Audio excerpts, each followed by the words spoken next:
Wahai saudaraku, mari kita bayangkan seorang ayah berjalan di jalan setapak menuju masjid saat langit masih gelap, jubahnya sederhana, langkahnya teratur, dan di tangannya tergenggam tasbih kecil yang telah lusuh karena usia. Ia tampak seperti lelaki baik-baik, rajin sholat, tak pernah menunggak zakat, sopan dalam bertutur, dan murah senyum kepada tetangga. Tapi ada satu hal yang tak pernah disadarinya sebagai kelalaian. Ia pikir ia sudah menjadi ayah yang cukup, padahal ada sesuatu yang diam-diam ia abaikan, sesuatu yang akan mengejarnya di akhirat. Dan kelak ketika ia berdiri di hadapan pintu surga, langkahnya tiba-tiba tertahan, bukan oleh malaikat penjaga, bukan karena timbangan amalnya, tapi karena seseorang yang ia cintai sepenuh hati, namun tak pernah ia tuntun ke jalan yang benar. Ayah, kau mau kemana? Bukankah selama hidup kau tak pernah mengajarkanku mengenal Tuhanmu? Hari itu, cinta berubah menjadi tuntutan, dan penyesalan tak bisa dibayar dengan air mata. Simak kisah ini hingga akhir agar kita tak menyesal saat nyawa telah tiada dan tangan kecil yang pernah kita peluk justru menjadi saksi yang memberatkan langkah menuju surga. Assalamualaikum warahmatullahi wabarakatuh. Selamat datang di Irman Hidayah, tempat di mana kisah bukan sekedar cerita, namun lentera hati yang menerangi jalan menuju kebenaran. Bagikan video ini agar menjadi amal jariah yang terus mengalir. Terima kasih. Namanya Pak Hasan, seorang pria paruh baya yang tinggal di gang sempit di pinggiran kota. Hidupnya sederhana. Rumahnya tak mewah, tapi cukup untuk berlindung dari panas dan hujan. Pakaiannya tak pernah berganti tren, tapi selalu bersih dan rapi. Ia dikenal sebagai orang baik di kampungnya, ramah, suka menolong, dan hampir tak pernah absen dari masjid, terutama saat waktu subuh menyapa langit yang masih gelap. Tetangga-tetangganya sering berkata, Pak Hasan itu meskipun bukan ustadz, tapi rajin ke masjid, Masya Allah. Anak-anak kecil pun mengenalnya sebagai Pak Hasan yang murah senyum. Di mata manusia, ia adalah sosok ayah teladan, tapi tidak di mata langit. Sebab diam-diam, ia sedang melalaikan amanah paling besar yang Allah titipkan padanya, yaitu anaknya. Ia memiliki seorang anak laki-laki bernama Faiz, berusia belasan tahun. Wajahnya bersih, tutur katanya sopan, dan setiap pagi ia berangkat sekolah dengan pakaian yang rapi. Pak Hasan selalu mencukupi kebutuhannya, uang jajan, sepatu baru, bahkan gawai canggih yang lebih dari cukup. Namun ada satu hal yang tak pernah ia berikan pada anaknya, yaitu cahaya iman. Setiap subuh, saat Pak Hasan berangkat ke masjid dengan langkah ringan dan suara lirih menyenandungkan zikir, Faiz masih terlelap. Tak pernah sekalipun ayahnya mengetuk pintu kamarnya dan berkata, Nak, bangun. Ini waktu terbaik untuk bertemu Allah. Bukan karena tak sayang, justru karena terlalu sayang. Ia pikir anaknya lelah sekolah. Kasihan kalau dibangunin, gumamnya dalam hati. Maka ia biarkan Faiz terus terbiasa tak sholat subuh. Bahkan lama-lama tak sholat sama sekali. Ketika Faiz mulai bergaul dengan teman-teman yang asing bagi agama, Pak Hasan hanya berkata, yang penting dia nggak narkoba. Ketika Faiz mulai mengganti tontonan dengan hal-hal tak pantas, ia berkata, ya namanya juga anak muda, nanti juga sadar sendiri. Ia pikir anak akan tumbuh baik dengan sendirinya.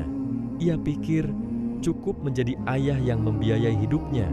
Padahal Rasulullah pernah bersabda, tidaklah seorang hamba yang Allah jadikan pemimpin atas rakyatnya, lalu ia tidak memeliharanya dengan baik, kecuali dia tidak akan mencium bau surga. Hadis riwayat Bukhari dan Muslim, tapi Pak Hasan tak tahu hadis ini. Atau mungkin tahu, tapi tak merasa itu tentang dirinya.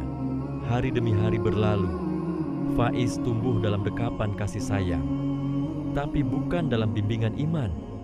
Ia disayang, tapi tak pernah dituntun. Ia dimanja, tapi tak pernah diarahkan.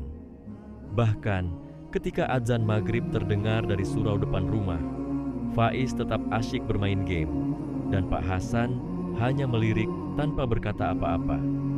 Nanti kalau besar, insya Allah juga sholat sendiri, ujarnya dalam hati.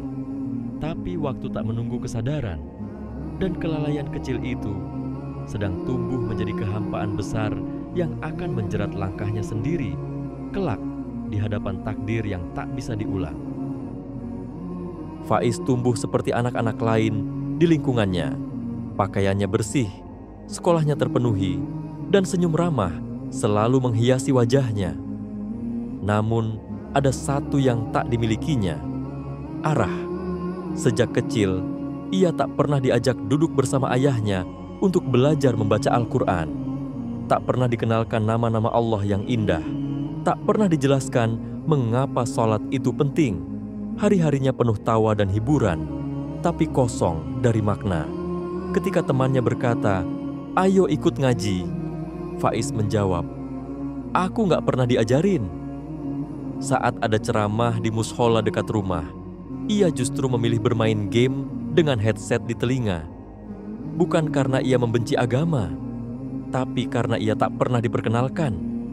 Tak ada yang memulai, tak ada yang mengajak. Dan siapa lagi kalau bukan sang ayah yang seharusnya menjadi pintu pertamanya menuju Allah. Ia pun mulai tenggelam dalam dunia yang tak kenal langit. Media sosial menjadi guru yang lebih aktif daripada ayahnya. Di sana ia belajar bahasa dari para selebriti. Ia belajar nilai dari video singkat tanpa arah. Ia belajar gaya hidup dari tren yang tak mempedulikan halal dan haram. Sementara sang ayah tetap merasa semuanya baik-baik saja. Asal anakku tidak membuat masalah, itu sudah cukup.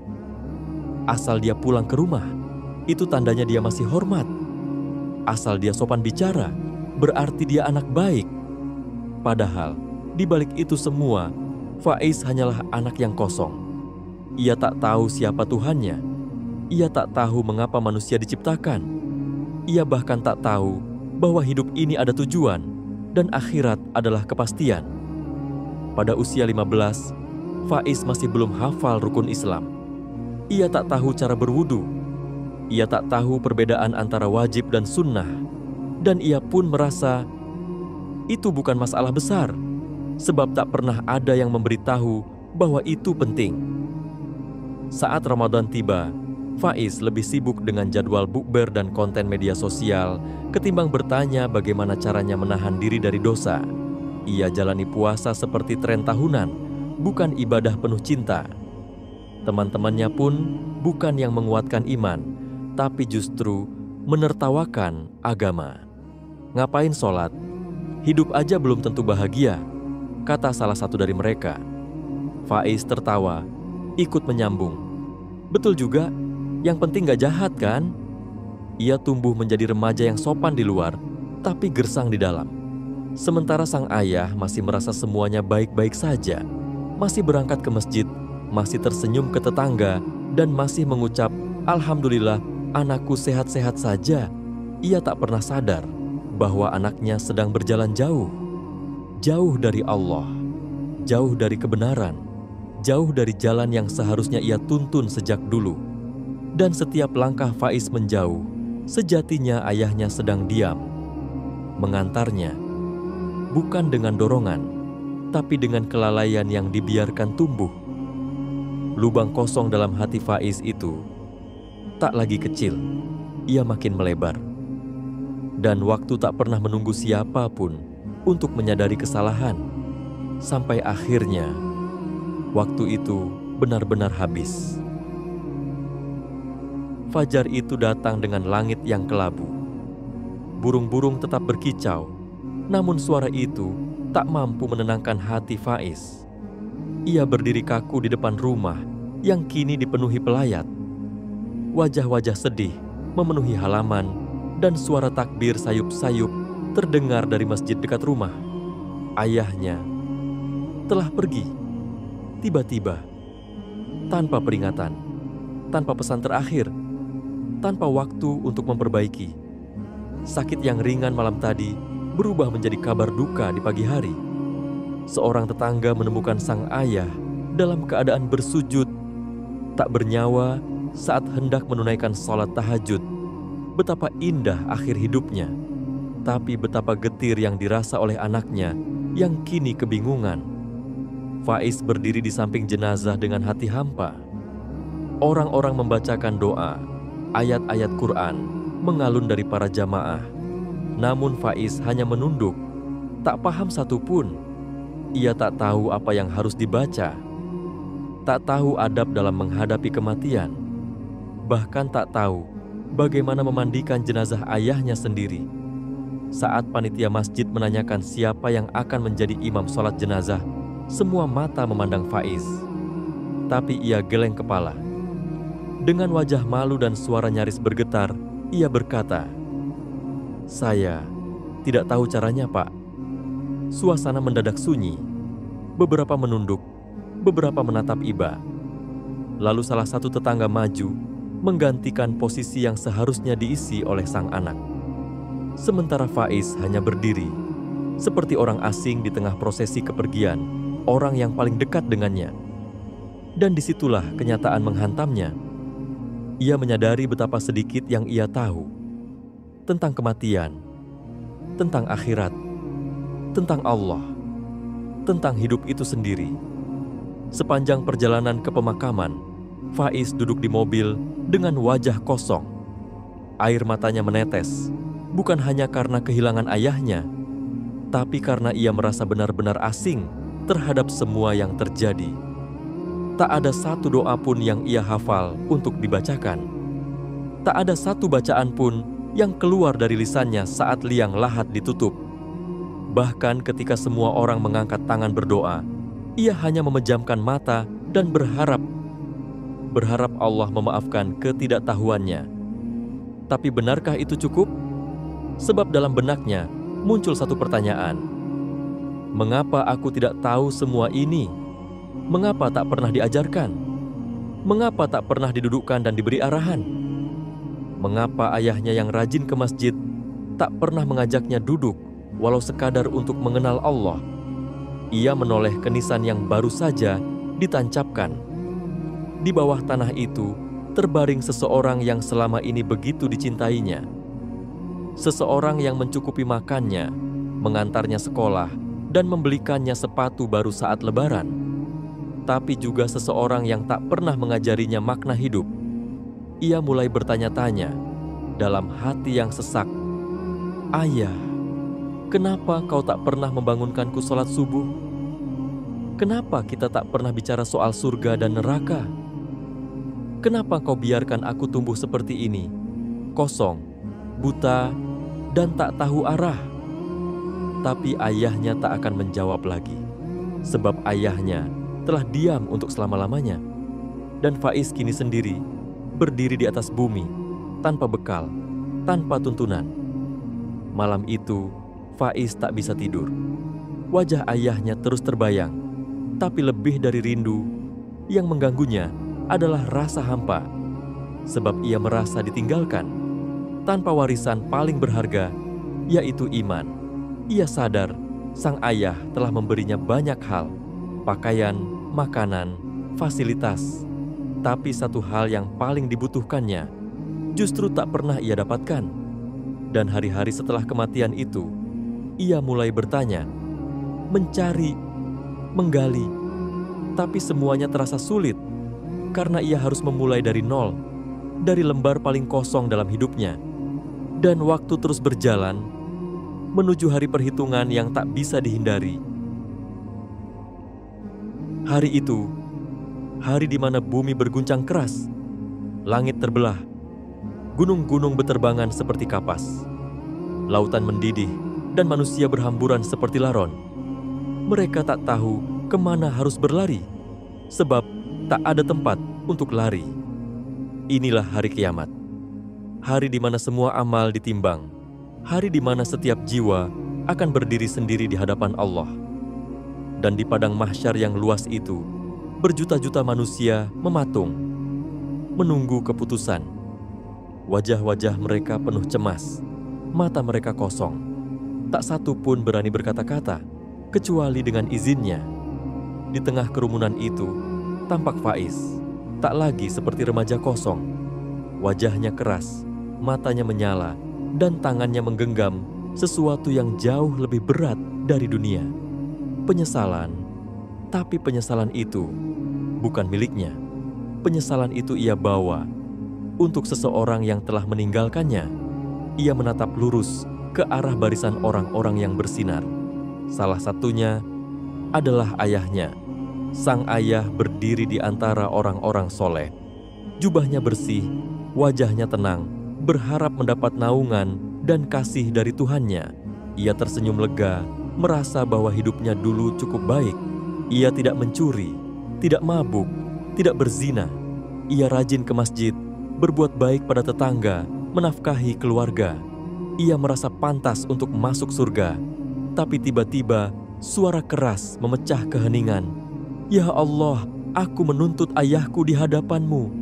Semua mata menoleh. Seorang anak melangkah maju. Itu Faiz. Dengan langkah berat tapi penuh keyakinan, ia berdiri di depan arsy menghadap Zat yang Maha Adil. "Aku anaknya," katanya dengan suara gemetar namun tegas. "Ayahku tak pernah mengenalkanku kepadamu. Ia tak pernah bangunkan aku untuk sholat. Ia tak pernah ajarkan aku membaca Al-Quran. Ia biarkan aku tenggelam dalam gelap, padahal ia tahu apa itu cahaya.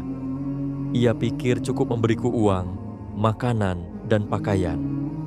Tapi ia tak pernah membawaku padamu." Tangis mulai terdengar. Malaikat menunduk. Orang-orang mulai merintih, karena mereka tahu hari ini adalah hari pembalasan, bukan hari kasih sayang. Sang ayah yang tadi tersenyum, kini memucat, matanya membesar, napasnya tercekat. Ia mencoba melangkah, tapi kakinya terkunci. Ia ingin menjawab, tapi lisannya keluh. "Aku menuntut ayahku atas kelalaiannya," ulang Faiz. "Ia adalah pemimpin dalam rumah, tapi ia tak pernah memimpinku." Lalu suara dari arah arsy Allah menggema, "Setiap kalian adalah pemimpin dan akan dimintai pertanggungjawaban atas yang dipimpinnya." Hadis riwayat Bukhari dan Muslim. Hai orang-orang yang beriman, jagalah dirimu dan keluargamu dari api neraka. At-Tahrim ayat 6. Sang ayah gemetar. Ia teringat betapa seringnya ia menutup telinga dari nasihat, betapa banyak kesempatan yang ia sia-siakan. Ia ingat saat Faiz kecil pernah bertanya, "Ayah, Allah itu siapa?" Tapi ia hanya tertawa sambil berkata, "Nanti kau juga tahu sendiri, nak." Dan sekarang, nanti itu tak pernah datang. Faiz tumbuh tanpa Allah dalam hidupnya. Dan kini, di hadapan Allah, ia justru menggiring ayahnya ke arah yang sebaliknya. Hari itu, tak ada lagi cinta yang bisa menyelamatkan. Tak ada lagi tawa yang bisa meluluhkan. Sebab satu-satunya yang bisa membela hanyalah amanah yang ditunaikan. Sang ayah menunduk dan tangisnya pecah. Namun semua sudah terlambat. Di padang mahsyar itu, berjuta orang menyaksikan bagaimana seorang anak justru menjadi sebab ayahnya gagal masuk surga. Langit mahsyar masih mematung dalam kesunyian. Tangis sang ayah belum juga reda, sementara Faiz berdiri di sampingnya, bukan lagi sebagai anak, tetapi sebagai saksi yang menggugat. Hari itu tak bisa dibantah, tak bisa disuap, tak bisa dinegosiasi. Setiap jiwa hanya membawa amal dan kelalaian yang selama ini disembunyikan. Sang ayah, yang dulu dipuji sebagai orang baik, kini menyadari satu hal, yaitu ia telah gagal dalam amanah terbesarnya. Ia dulu mengira cukup menjadi ayah yang mencari nafkah. Ia pikir selama anaknya sekolah, makan, dan berpakaian layak, itu sudah cukup. Ia bangga saat anaknya juara kelas, tapi tak pernah bertanya apakah anaknya tahu siapa Rabbnya. Ia senang saat anaknya pandai bersosialisasi, tapi tak pernah memeriksa apakah anaknya mengucapkan nama Allah dalam seharinya. Ia terlalu sibuk mengejar dunia, sampai lupa bahwa tugas utamanya adalah mengantar anak ke akhirat. Kini semua itu telah lenyap, dan ia harus mempertanggungjawabkannya. Rasulullah pernah bersabda, "Setiap kalian adalah pemimpin, dan setiap pemimpin akan dimintai pertanggungjawaban atas yang dipimpinnya." Hadis riwayat Bukhari dan Muslim. Kalimat itu menggema di relung jiwanya. Lalu ia teringat ayat yang selama ini ia baca, tapi tak pernah benar-benar renungkan. "Hai orang-orang yang beriman, peliharalah dirimu dan keluargamu dari api neraka yang bahan bakarnya adalah manusia dan batu." At-Tahrim ayat 6. Keluargamu. Bukan hanya dirimu sendiri, bukan hanya rekeningmu yang gemuk, bukan hanya rumahmu yang nyaman, tapi keluargamu yang harus kau bawa bersama ke jalan Allah, yang harus kau tuntun dengan sabar dan doa, yang harus kau lindungi bukan dari panas matahari, tapi dari panasnya neraka. Sang ayah mengingat malam-malam ketika ia pulang kerja dan melihat anaknya masih bermain HP. Ia terlalu lelah untuk menegur. Ia berkata dalam hati, "Biarkan saja, toh masih anak-anak." Ia lupa bahwa syaitan tak pernah menunggu anak tumbuh dewasa untuk mulai menyesatkan. Ia ingat betapa lembutnya ia membiarkan Faiz tidur saat subuh. "Kasihan masih kecil, biar besok saja." Dan besok itu tak pernah datang. Kini Faiz telah besar, tapi bukan besar dalam cahaya, melainkan besar dalam kegelapan. Dan kegelapan itu hari ini menelannya, lalu menyeret sang ayah bersamanya. Sang ayah menangis, bukan hanya karena ia gagal, tapi karena ia sadar kelalaiannya terlihat kecil, namun dampaknya amat besar. Ia pikir tidak membangunkan anak untuk sholat adalah hal sepele, tapi hari ini itu menjadi bukti pengkhianatan atas amanah. Ia pikir diam saja saat anak bolos ngaji adalah hal biasa, tapi hari ini itu menjadi senjata yang menembus jiwanya sendiri. Dan Faiz, ia berdiri bukan karena benci, tapi justru karena cinta yang tak pernah dipenuhi. Ia ingin tahu Allah, ia ingin mengenal Rabb-Nya, tapi orang yang paling berwenang untuk membimbingnya justru diam 1000 bahasa. Wahai saudaraku, kisah ini bukan sekadar dongeng. Ia adalah cermin dari kehidupan kita. Kita terlalu sering merasa cukup dengan rutinitas ibadah pribadi. Terlalu tenang karena kita rajin ke masjid, ikut pengajian, dan disebut orang baik. Tapi apakah kita sudah memimpin keluarga kita menuju Allah? Apakah anak-anak kita mengenal siapa Tuhan mereka, mengapa mereka hidup, dan untuk apa mereka diciptakan? Apakah mereka mengerti makna sujud, atau hanya tahu bermain dan bermimpi tentang dunia? Jangan bangga karena kita menafkahi anak, jika kita tak pernah mengenalkan mereka pada Tuhan. Jangan merasa aman karena kita tak korupsi, jika kita membiarkan anak mencintai dunia melebihi akhirat. Sebab yang akan ditanya pertama kali kelak bukanlah jumlah harta, tapi amanah. Dan anak adalah amanah terbesar yang Allah titipkan. Bisa jadi ketika kita merasa hampir masuk surga, tiba-tiba anak kita yang kita cintai berdiri dan berkata, "Ya Allah, ayahku tak pernah ajarkan aku tentang-Mu." Na'udzubillahi min zalik. Tekan like dan tulis amin di kolom komentar. Semoga kisah ini menjadi pengingat yang melembutkan hati dan jalan menuju perubahan hidup yang lebih baik. Bagikan video ini agar lebih banyak saudara kita mendapatkan pelajaran berharga dan semoga menjadi amal jariah untuk kita semua. Subscribe sekarang untuk mendukung dakwah ini dan agar kamu tidak ketinggalan kisah-kisah penuh hikmah dan makna mendalam seperti ini. Terima kasih sudah mendengarkan hingga akhir. Wassalamualaikum warahmatullahi wabarakatuh.